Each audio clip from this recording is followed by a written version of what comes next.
അധ്യായം 11. ഇസ്രായേല്യർ ഹെബ്രോണിൽ ദാവീദിന്റെ അടുക്കൽ ഒന്നിച്ചുകൂടി പറഞ്ഞു, ഞങ്ങൾ നിന്റെ അസ്ഥിയും മാംസവുമാണ്. മുൻപ് സാവൂൾ രാജാവായിരുന്ന കാലത്തും നീയാണ് ഇസ്രായേലിനെ നയിച്ചത്. നീ എൻ്റെ ജനമായ ഇസ്രായേലിന് ഇടയനും രാജാവുമായിരിക്കുമെന്ന് കർത്താവ് നിന്നോട് അരുളി ചെയ്തിട്ടുണ്ട്. ഇസ്രായേൽ ശ്രേഷ്ഠന്മാർ ഹെബ്രോണിൽ രാജാവിന്റെ അടുക്കൽ വന്നു. കർത്തൃസന്നിധിയിൽ ദാവീദ് അവരോട് ഉടമ്പടി ചെയ്തു. സാമുവേലിലൂടെ കർത്താവ് അരുളി ചെയ്തതനുസരിച്ച് അവൻ ദാവീദിനെ ഇസ്രായേൽ രാജാവായി അഭിഷേകം ചെയ്തു. അനന്തരം ദാവീദും ഇസ്രായേല്യരും ജെറുസലേമിലേക്ക് പോയി. ജബൂസ് എന്നാണ് ജെറുസലേം അറിയപ്പെട്ടിരുന്നത്. അവിടുത്തെ നിവാസികൾ ജബൂസ്യർ എന്നും. നീ ഇവിടെ കടക്കുകയില്ല എന്ന് ജബൂസ്യർ ദാവീദിനോട് പറഞ്ഞു. എങ്കിലും ദാവീദ് സിയോൻ കോട്ട പിടിച്ചെടുത്തു. അതാണ് ദാവീദിന്റെ നഗരം. ദാവീദ് പറഞ്ഞു, ജബൂസരെ ആദ്യം നിഹനിക്കുന്നവൻ മുഖ്യ സേനാനായകനായിരിക്കും. സെരൂയായുടെ മകൻ യോവാബ് ആദ്യം കയറിച്ചെന്നു. അവനെ സേനാനായകൻ ആക്കുകയും ചെയ്തു. സിയോൻ കോട്ടയിൽ ദാവീദ് താമസിച്ചതിനാൽ അതിന് ദാവീദിന്റെ നഗരം എന്നു പേര് വന്നു. പിന്നെ അവൻ നഗരത്തെ മില്ലോ മുതൽ ചുറ്റും പണിതുറപ്പിച്ചു. നഗരത്തിന്റെ ബാക്കി ഭാഗങ്ങൾ യോവാബ് പുനരുദ്ധരിച്ചു. സൈന്യങ്ങളുടെ കർത്താവ് കൂടെ ഉണ്ടായിരുന്നതിനാൽ ദാവീദ് മേൽക്കുമേൽ പ്രാബല്യം നേടി. കർത്താവ് അരുളി ചെയ്തതനുസരിച്ച് ദാവീദിനെ ഇസ്രായേലിൽ രാജാവാകാൻ ജനത്തോടൊപ്പം സഹായിച്ച യോദ്ധാക്കളിൽ പ്രമുഖർ, മൂവരിൽ പ്രമുഖനും ഹക്മോന്യനുമായ യശോബയാം. അവൻ 300 പേരെ ഒന്നിച്ച് കുന്തം കൊണ്ട് കൊന്നു. മൂവരിൽ രണ്ടാമൻ അഹോഹ്യനായ ദോദോയുടെ പുത്രൻ എലെയാസർ. ഫിലിസ്തീർ പസ്ദമീമിൽ അണിനിരുന്നപ്പോൾ അവൻ ദാവീദിനോടുകൂടെ ഒരു ബാർലി വയലിൽ ആയിരുന്നു.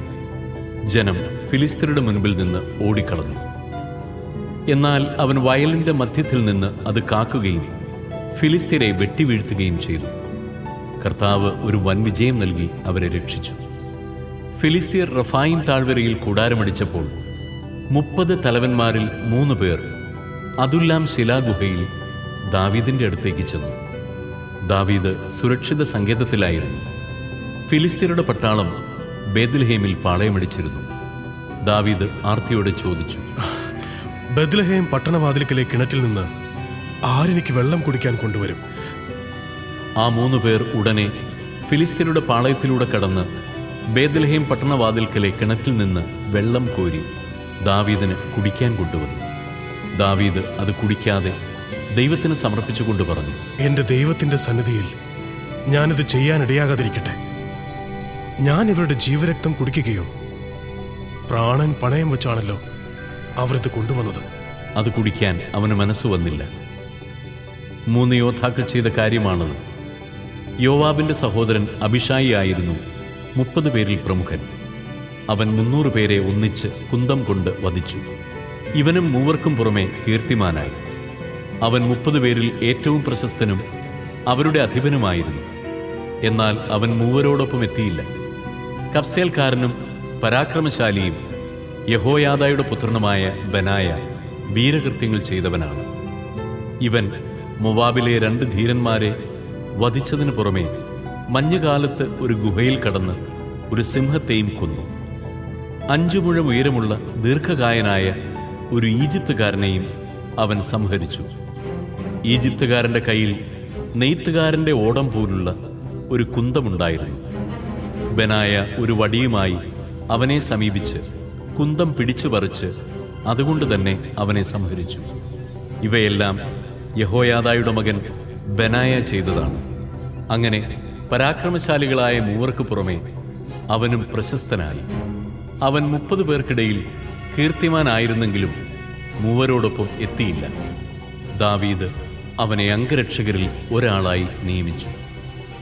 സൈന്യത്തിലെ രണശൂരന്മാർ: യോവാബിന്റെ സഹോദരൻ അസഹേൽ, ബേത്ലഹേംകാരൻ ദോദോയുടെ പുത്രൻ എൽഹനാൻ, ഹരോദിലെ ഷമ്മൂത്ത്, പെലോന്യനായ ഹേലസ്, തെക്കോവായിലെ ഇക്കഷിന്റെ മകൻ ഈര, അനാത്തോത്തിലെ അബിയേസർ, ഹുഷാത്യൻ സിബക്കായി, അഹോഹ്യൻ ഈലായി, നെത്തോഫായിലെ മഹറായി, നെത്തോഫായിലെ ബാനായുടെ മകൻ ഹെലദ്, ബെഞ്ചമിന്റെ ഗിബയായിലെ റിബായിയുടെ മകൻ ഇത്തായി, പിറാത്തോനിലെ ബനായ, ഗാഷ് അരുവിക്കരയിലെ ഹുറായി, അർബാത്തിനായ അബിയേൽ, ബഹറൂമിലെ അസ്മാവെത്ത്, ഷാൽബോനിലെ ഏലിയാബ, ഗിസോന്യനായ ഹാഷെം, ഹരാറിലെ ഷാഗിയുടെ മകൻ ജോനാഥാൻ, ഹരാറിലെ സഖാറിന്റെ മകൻ അഹിയാം, ഊറിന്റെ മകൻ എലിഫാൻ, മെക്കറാത്തിനായ ഫേഫർ, പെലോന്യനായ അഹിയ, കാർമലിലെ ഹെസ്രോ,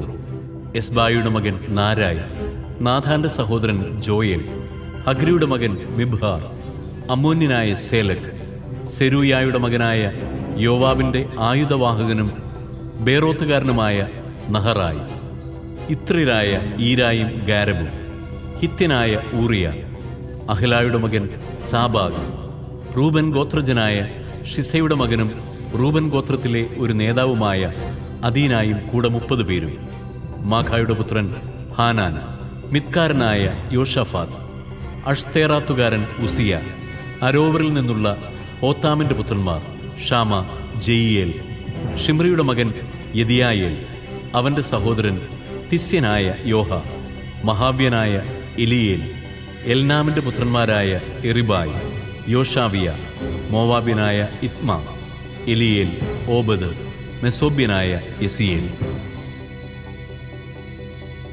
അധ്യായം 12. കിഷിന്റെ മകൻ സാവൂൾ നിമിത്തം സിക്ലാഗിൽ ഒളിച്ചു പാർക്കുമ്പോൾ ദാവീദിന്റെ പക്ഷം ചേർന്ന് യുദ്ധത്തിൽ അവനെ സഹായിച്ച യോദ്ധാക്കളാണ് താഴെ പറയുന്നത്. ഇരു കൈകൊണ്ടും കല്ലെറിയാനും അമ്പെയ്യാനും സമർത്ഥരായ ഈ വില്ലാളികൾ ബെഞ്ചമിൻ ഗോത്രജരും സാവൂളിന്റെ ചാർച്ചക്കാരുമായിരുന്നു. അഹിയേസറായിരുന്നു നേതാവ്, രണ്ടാമൻ യോവാഷ്. ഇവർ ഗിബെയക്കാരനായ ഷേമായുടെ പുത്രന്മാരാണ്. അവരുടെ കൂടെ അസ്മാവെത്തിന്റെ പുത്രന്മാരായ യെസിയേലും പേലത്തും, ബറാഖ, അനാത്തോത്തിലെ യേഹു, 30 പേരിൽ ധീരനും അവരുടെ നായകനുമായ ഗിബെയോൻകാരൻ ഇഷ്മായ, ജെറമിയ, യഹസിയേൽ, യോഹനാൻ, ഗദറാക്കാരൻ യോസാബാദ്, എലുസായി, എറിമോത്ത്, ബയാലിയ, ഷെമാറിയ, ഹരൂഫ്യനായ ഷഫാത്തിയ, കൊറാഹ്യരായ എൽക്കാന, ഇഷിയ, അസരേൽ, യോവേസർ, യശോബയാം, ഗദോറിലെ ജെറോഹാമിന്റെ പുത്രന്മാരായ യോവേല, സെബാദിയ.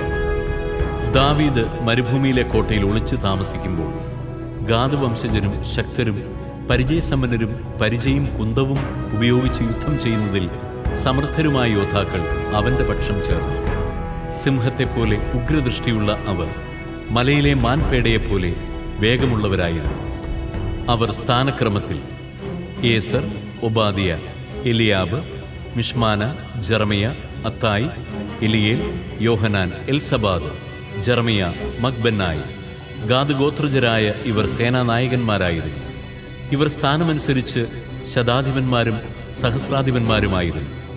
ജോർദാൻ നദി കരകവിഞ്ഞൊഴുകുന്ന ആദ്യ മാസത്തിൽ മറുകര കടന്ന് താഴ്വരയിലുള്ളവരെ കിഴക്കോട്ടും പടിഞ്ഞാറോട്ടും തുരത്തിയവർ ഇവരാണ്. ബെഞ്ചമിൻ യൂദാ ഗോത്രങ്ങളിലെ ചിലർ ദാവീദ് വസിച്ചിരുന്ന ദുർഗത്തിലേക്ക് ചെന്നു. അവൻ അവരെ സ്വീകരിച്ചുകൊണ്ട് പറഞ്ഞു, നിങ്ങൾ എന്നെ സഹായിക്കാൻ സ്നേഹപൂർവ്വം വന്നതാണെങ്കിൽ എൻ്റെ ഹൃദയം നിങ്ങളോട് ചേർന്നിരിക്കും. ഞാൻ നിർദോഷനായിരിക്കെ നിങ്ങൾ ശത്രുപക്ഷം ചേർന്ന് എനിക്ക് കെണിവച്ചാൽ നമ്മുടെ പിതാക്കന്മാരുടെ ദൈവം നിങ്ങളെ ശിക്ഷിക്കും.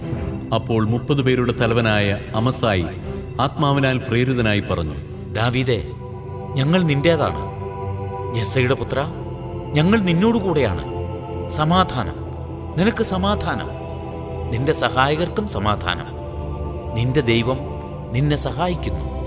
ദാവീദ് അവരെ സ്വീകരിച്ച് സേനാധിപതികളാക്കി. ദാവീദ് ഫിലിസ്തീനോട് ചേർന്ന് സാവൂളിനെതിരെ യുദ്ധത്തിന് പോയപ്പോൾ മനസ്സേ ഗോത്രജരായ ചിലർ ദാവീദിന്റെ പക്ഷം ചേർന്നു. എന്നാൽ ദാവീദ് ഫിലിസ്തീനെ സഹായിച്ചില്ല. കാരണം ഫിലിസ്തീ പ്രമാണികൾ തമ്മിൽ ആലോചിച്ചതിനു ശേഷം അവൻ നമ്മുടെ ജീവൻ അപകടത്തിലാക്കിക്കൊണ്ട് തൻ്റെ യജമാനനായ സാവൂളിന്റെ പക്ഷം ചേർന്നേക്കും എന്ന് പറഞ്ഞ് അവനെ മടക്കി അയച്ചു.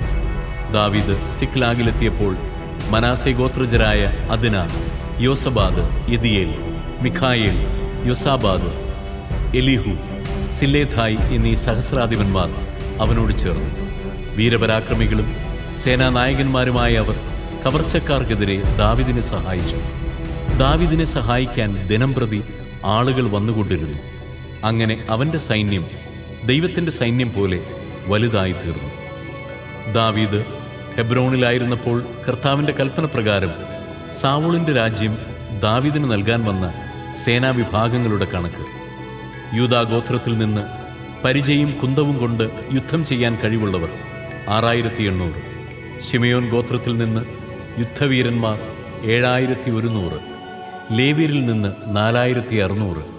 അഹറോന്റെ വംശജരിൽ പ്രമുഖനായ യഹോയാദായുടെ കൂടെ 3700.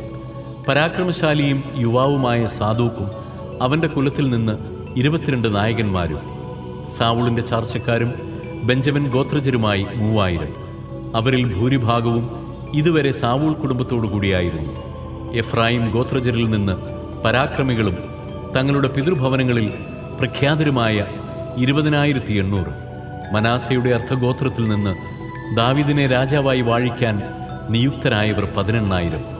ഇസാക്കർ ഗോത്രത്തിൽ നിന്ന് ജ്ഞാനികളും കാലാനുസൃതമായി ഇസ്രായേൽ എന്ത് ചെയ്യണമെന്ന് അറിയുന്നവരുമായ 200 നായകന്മാരും അവരുടെ കീഴിലുള്ള ചാർച്ചക്കാരും. സെബുലൂൺ ഗോത്രത്തിൽ നിന്ന് ആയുധധാരികളും ഏകാഗ്രതയോടെ ദാവീദിനെ സഹായിക്കാൻ സന്നദ്ധരും യുദ്ധപരിചയമുള്ളവരുമായി 50000. നഫ്താലി ഗോത്രത്തിൽ നിന്ന് 1000 നേതാക്കന്മാരും അവരോടുകൂടെ കുന്തവും പരിചയും ധരിച്ച 37000 പേരും. ദാൻ ഗോത്രത്തിൽ നിന്ന് യുദ്ധസന്നദ്ധരായ 28600 പേർ. ആഷേർ ഗോത്രത്തിൽ നിന്ന് പരിചയസമ്പന്നരും യുദ്ധസന്നദ്ധരുമായി 40000. ജോർദാന്റെ മറുകര നിന്ന് റൂബൻ ഗാദ് ഗോത്രജരും മനാസയുടെ അർദ്ധഗോത്രത്തിൽ നിന്നുള്ളവരുമായി ആയുധധാരികളായി 120,000. യുദ്ധസന്നദ്ധരായ ഈ യോദ്ധാക്കൾ ദാവീദിനെ ഇസ്രായേൽ മുഴുവൻ്റെയും രാജാവാക്കണമെന്ന ദൃഢനിശ്ചയത്തോടെ ഹെബ്രോണിലേക്ക് വന്നു. ഇസ്രായേലിൽ അവശേഷിച്ചിരുന്നവരും ദാവീദിനെ രാജാവാക്കുന്നതിൽ ഏകാഭിപ്രായക്കാരായിരുന്നു.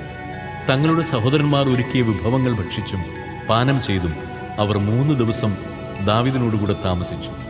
സമീപസ്ഥരും ഇസാക്കർ, സെബുലൂൺ, നഫ്താലി എന്നീ ദൂരദേശത്ത് വസിക്കുന്നവരും കഴുത, ഒട്ടകം, കോവറക്കഴുത, കാള ഇവയുടെ പുറത്ത് ധാരാളം ഭക്ഷണ സാധനങ്ങൾ കൊണ്ടുവന്നു. അവർ അത്തിപ്പഴം, ഉണക്കമുന്തിരി, വീഞ്ഞ്, എണ്ണ, കാള, ആട് എന്നിവ കൊണ്ടുവന്നു. ഇസ്രായേലിൽ എങ്ങും ആഹ്ലാദം അലതല്ലി.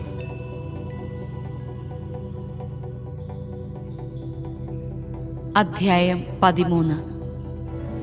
ദാവീദ് എല്ലാ സഹസ്രാധിപന്മാരോടും ശതാധിപന്മാരോടും ആലോചന നടത്തി. അതിനുശേഷം അവൻ ഇസ്രായേൽ സമൂഹത്തോട് പറഞ്ഞു: നിങ്ങൾക്ക് സമ്മതമെങ്കിൽ ഞാൻ പറയുന്നത് നമ്മുടെ ദൈവമായ കർത്താവിന് ഹിതകരമെങ്കിൽ ഇസ്രായേൽ വംശത്തെങ്ങുമുള്ള നമ്മുടെ സഹോദരന്മാരെയും മേച്ചിൽപ്പുറങ്ങളോട് കൂടിയ നഗരങ്ങളിൽ പാർക്കുന്ന പുരോഹിതന്മാരെയും ആളയച്ചു വരുത്താം. നമ്മുടെ ദൈവത്തിൻ്റെ പേടകം വീണ്ടും നമുക്ക് നമ്മുടെ അടുക്കൽ കൊണ്ടുവരാം. സാവോളിൻ്റെ കാലത്ത് നാം അതിനെ അവഗണിച്ചു കളഞ്ഞു. ഇത് എല്ലാവർക്കും ഇഷ്ടപ്പെടുകയും അങ്ങനെ ചെയ്യാമെന്ന് അവർ സമ്മതിക്കുകയും ചെയ്തു. ദൈവത്തിൻ്റെ പേടകം കിരിയാത്തിയേറാമിൽ നിന്ന് കൊണ്ടുവരുന്നതിന് ഈജിപ്തിലെ ഷീഹോർ മുതൽ ഹമാത്തിലേക്കുള്ള വഴിവരെയുള്ള ഇസ്രായേല്യരെ ദാവീദ് വിളിച്ചുകൂട്ടി. കെരൂബുകളുടെ മധ്യേ വസിക്കുന്ന കർത്താവിൻ്റെ നാമം ധരിക്കുന്ന പേടകം കൊണ്ടുവരുന്നതിന് ദാവീദും ഇസ്രായേല്യരും യൂദായിലെ കിരിയാത്തിയേറാമിൽ ബാലായിൽ ചെന്നു. അവർ ദൈവത്തിൻ്റെ പേടകം അബിനാദാബിൻ്റെ വീട്ടിൽ നിന്ന് എടുത്ത് ഒരു പുതിയ വണ്ടിയിൽ കയറ്റി. ഉസായും അഹിയോവും വണ്ടി തെളിച്ചു. ദാവീദും എല്ലാ ഇസ്രായേല്യരും കിന്നരം, വീണ, തപ്പ്, കൈത്താളം, കാഹളം എന്നിവ ഉപയോഗിച്ച് സർവശക്തിയോടും കൂടെ ദൈവസന്നിധിയിൽ ആർത്തുപാടി. അവർ കീദോൺ കളത്തിലെത്തിയപ്പോൾ കാളയുടെ കാലിടറി. പേടകം താങ്ങാൻ ഉസ്സാ കൈനീട്ടി. കർത്താവിൻ്റെ കോപം അവനെതിരെ ജ്വലിച്ചു. പേടകത്തെ സ്പർശിച്ചതിനാൽ അവിടുന്ന് അവനെ വധിച്ചു. അവിടെ ദൈവത്തിൻ്റെ മുൻപിൽ അവൻ മരിച്ചു വീണു. ഉസ്സായെ കർത്താവ് ശിക്ഷിച്ചതിനാൽ ദാവീദ് കുപിതനായി. ആ സ്ഥലം പേരസ് ഉസ എന്ന് അറിയപ്പെടുന്നു. അന്ന് ദാവീദിന് ദൈവത്തോട് ഭയം തോന്നി. അവൻ പറഞ്ഞു: ദൈവത്തിൻ്റെ പേടകം എൻ്റെ അടുക്കൽ കൊണ്ടുവരാൻ എനിക്കെങ്ങനെ കഴിയും? അതുകൊണ്ട് പേടകം ദാവീദിന്റെ നഗരത്തിലേക്ക് കൊണ്ടുവന്നില്ല. അത് ഹിത്യനായ ഓബദേദോമിന്റെ ഭവനത്തിലേക്ക് കൊണ്ടുപോയി. ദൈവത്തിന്റെ പേടകം 3 മാസം അവിടെയായിരുന്നു. കർത്താവ് ഓബദേദോമിന്റെ കുടുംബത്തെയും അവനുണ്ടായിരുന്ന സകലതിനെയും അനുഗ്രഹിച്ചു. അധ്യായം 14. ടൈറിലെ രാജാവായ ഹീരാം ദാവീദിന്റെ അടുത്തേക്ക് ദൂതന്മാരെ അയച്ചു.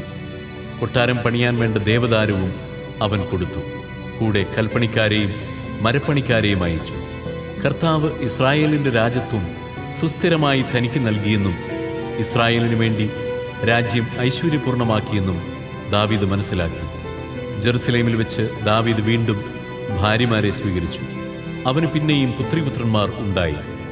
ജെറുസലേമിൽ വെച്ച് ദാവീദിന് ജനിച്ചവർ ഷമ്മുവ, ഷോബാബ്, Nathan, Solomon, ഇബ്ഹാർ, എലിഷൂവ, എൽപെലത്ത്, നോഗ, Nepheg, Yahiya, ഏലിഷാമ, ബേലിയാദ, Eliphelet. ദാവീദിനെ ഇസ്രായേലിൽ രാജാവായി അഭിഷേകം ചെയ്തതറിഞ്ഞ് ഫിലിസ്തീർ അവനെ ആക്രമിക്കാൻ പുറപ്പെട്ടു. ഇത് കേട്ട് ദാവീദും യുദ്ധത്തിനിറങ്ങി. ഫിലിസ്തീർ റഫായിം താഴ്വര ആക്രമിച്ചു. ദാവീദ് ദൈവത്തോട് ആരാഞ്ഞു, ഫിലിസ്തീർക്കെതിരെ ഞാൻ പോകണമോ? അവരെ എന്റെ കയ്യിൽ ഏൽപ്പിച്ചു തരുമോ? കർത്താവ് അരുളി ചെയ്തു, പോവുക, ഞാനവരെ നിന്റെ കയ്യിലേൽപ്പിക്കും. ബാഗ്പരാസിമിൽ വെച്ച് ദാവീദ് അവരെ തോൽപ്പിച്ചു. അവൻ പറഞ്ഞു, വെള്ളപ്പാച്ചിലിൽ ചിറയെന്ന പോലെ ശത്രുനിരയെ ഭേദിക്കാൻ ദൈവം എനിക്കിടയാക്കി. അതിനാൽ ആ സ്ഥലത്തിന് ബാൽപരാസിം എന്നു പേരുണ്ടായി. അവർ തങ്ങളുടെ ദേവന്മാരെ അവിടെ ഉപേക്ഷിച്ചു പോയി. ദാവീദിന്റെ കൽപ്പനയനുസരിച്ച് അവയെ ചുട്ടുകളഞ്ഞു. ഫിലിസ്തീർ വീണ്ടും താഴ്വരെ ആക്രമിച്ചു. ദാവീദ് വീണ്ടും ദൈവത്തോട് ആരാഞ്ഞു. ദൈവം അരുളി ചെയ്തു, പിന്തുടരാതെ അവരെ വളഞ്ഞ് ബാൽസാമരങ്ങളുടെ സമീപത്ത് വെച്ച് ആക്രമിക്കുക. ബാൽസാമരങ്ങളുടെ മുകളിലൂടെ പടനീക്കത്തിന്റെ ശബ്ദം കേൾക്കുമ്പോൾ യുദ്ധം ആരംഭിക്കുക. ഫിലിസ്ത്യ സൈന്യത്തെ നശിപ്പിക്കാൻ ദൈവം നിനക്ക് മുമ്പേ പോയിരിക്കുന്നു. ദൈവം കൽപ്പിച്ചതുപോലെ ദാവീദ് ചെയ്തു. ഗിബെയോൻ മുതൽ ഗേസർ വരെ ഫിലിസ്തീരെ അവൻ വധിച്ചു. ദാവീദിന്റെ കീർത്തി എല്ലാ ദേശങ്ങളിലും പരന്നു. എല്ലാ ജനതകളും അവനെ ഭയപ്പെടുന്നതിന് കർത്താവ് ഇടയായി. അധ്യായം 15. ദാവീദ് ജെറുസലേമിൽ തനിക്ക് വേണ്ടി കൊട്ടാരങ്ങൾ നിർമ്മിച്ചു. ദൈവത്തിന്റെ പേടകത്തിന് സ്ഥലമൊരുക്കി കൂടാരം പണിതു. ദാവീദ് ആജ്ഞാപിച്ചു, കർത്താവിന്റെ പേടകം വഹിക്കാനും അവിടത്തേക്കെന്നും ശുശ്രൂഷ ചെയ്യാനും പ്രത്യേകം തിരഞ്ഞെടുക്കപ്പെട്ടിട്ടുള്ള ലേവ്യരല്ലാതെ മറ്റാരും പേടകം വഹിക്കരുത്. സജ്ജമാക്കിയ സ്ഥലത്തേക്ക് പേടകം കൊണ്ടുവരാൻ ദാവീദ് ഇസ്രായേല്യരെ ജെറുസലേമിൽ വിളിച്ചുകൂട്ടി. അഹറോന്റെ പുത്രന്മാരെയും ലേവ്യരെയും ദാവീദ് വിളിച്ചു. ലേവ്യ ഗോത്രത്തിൽ നിന്ന് വന്നവർ കൊഹാത്ത് കുടുംബത്തലവനായ ഊറിയേലും 120 സഹോദരന്മാരും, മെറാറി കുടുംബത്തലവനായ അസായായും 220 സഹോദരന്മാരും, ഗർഷോം കുടുംബത്തലവനായ ജോയേലും 130 സഹോദരന്മാരും, എലിസാഫാൻ കുടുംബത്തലവനായ ഷെമായായും 200 സഹോദരന്മാരും, ഹെബ്രോൺ കുടുംബത്തലവനായ എലിയേലും 80 സഹോദരന്മാരും, ഉസിയേൽ കുടുംബത്തലവനായ അമീനാദാബും 112 സഹോദരന്മാരും, പിന്നീട് സാദോക്ക്, അബിയാഥർ എന്നീ പുരോഹിതന്മാരെയും ഊറിയേൽ, അസായ, ജോയേൽ, ഷെമായ, എലിയേൽ, അമീനാബാദ് എന്നീ ലേവ്യരെയും ദാവീദ് വിളിച്ചു. അവൻ പറഞ്ഞു, നിങ്ങൾ ലേവി ഗോത്രത്തിലെ കുടുംബത്തലവന്മാരാണല്ലോ. ഇസ്രായേലിന്റെ ദൈവമായ കർത്താവിന്റെ പേടകം കൊണ്ടുവന്ന് അതിനായി സജ്ജീകരിച്ചിരിക്കുന്ന സ്ഥലത്ത് വെക്കുന്നതിന് നിങ്ങളെ തന്നെയും നിങ്ങളുടെ സഹോദരന്മാരെയും ശുദ്ധീകരിക്കുവിൻ. ആദ്യത്തെ പ്രാവശ്യം നിങ്ങളല്ല അത് വഹിച്ചത്. വിധിപ്രകാരം പ്രവർത്തിക്കാതിരുന്നതിനാൽ അന്ന് ദൈവം നമ്മെ ശിക്ഷിച്ചു. അതുകൊണ്ട് ഇസ്രായേലിന്റെ ദൈവമായ കർത്താവിന്റെ പേടകം കൊണ്ടുവരാൻ പുരോഹിതന്മാരും ലേവ്യരും തങ്ങളെ തന്നെ ശുദ്ധീകരിച്ചു. മോശ വഴി കർത്താവ് നൽകിയ കൽപ്പനയനുസരിച്ച് ലേവ്യർ ദൈവത്തിന്റെ പേടകം അതിൻ്റെ തണ്ടുകൾ തോളിൽ വെച്ച് വഹിച്ചു. കിന്നരം, വീണ, കൈത്താളം എന്നിവ ഉപയോഗിച്ച് അത്യുച്ചത്തിൽ ആനന്ദാരവം മുഴക്കുന്നതിന് ഗായകന്മാരായി സഹോദരന്മാരെ നിയമിക്കാൻ ദാവീദ് ലേവി കുടുംബത്തലവന്മാരോട് ആജ്ഞാപിച്ചു. ജോയേലിന്റെ മകൻ ഹേമാൻ, അവന്റെ ചാർച്ചക്കാരൻ ബറാക്കിയായുടെ മകൻ ആസാഫ്, മെറാറി കുടുംബത്തിലെ ഹുഷായയുടെ മകൻ ഏഥാൻ എന്നിവരെ ലേവ്യർ നിയമിച്ചു.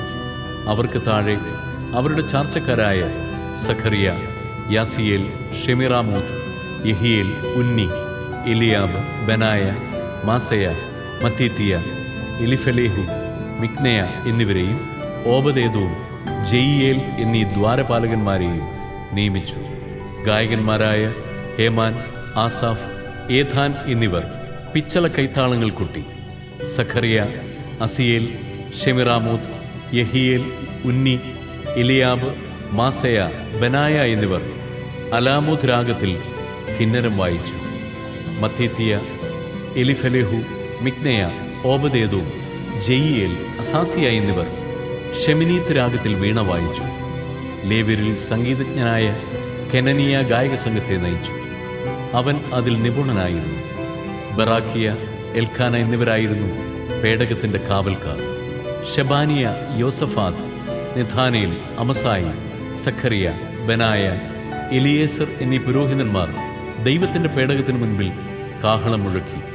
ഓബദിയേദോം, യഹിയ എന്നിവരും പേടകത്തിന്റെ കാവൽക്കാരായിരുന്നു. ദാവീദും ഇസ്രായേലിലെ ശ്രേഷ്ഠന്മാരും സഹസ്രാധിപന്മാരും കർത്താവിന്റെ ഉടമ്പടിയുടെ പേടകം ഓബദേദോമിന്റെ വീട്ടിൽ നിന്ന് കൊണ്ടുവരുന്നതിന് ആഹ്ലാദത്തോടെ പുറപ്പെട്ടു. പേടകം വഹിച്ച ലേവ്യരെ ദൈവം സഹായിച്ചതിനാൽ അവർ 7 കാളകളെയും 7 മുട്ടാടുകളെയും ബലിയർപ്പിച്ചു. ദാവീദും പേടകം വഹിച്ചിരുന്ന ലേവ്യരും ഗായകന്മാരും ഗായക സംഘത്തിന്റെ നായകനുമായ കെനനിയായും നേർത്ത ചണവസ്ത്രം ധരിച്ചിരുന്നു. ദാവീദ് ചണം കൊണ്ടുള്ള എഫോദ് അണിഞ്ഞിരുന്നു.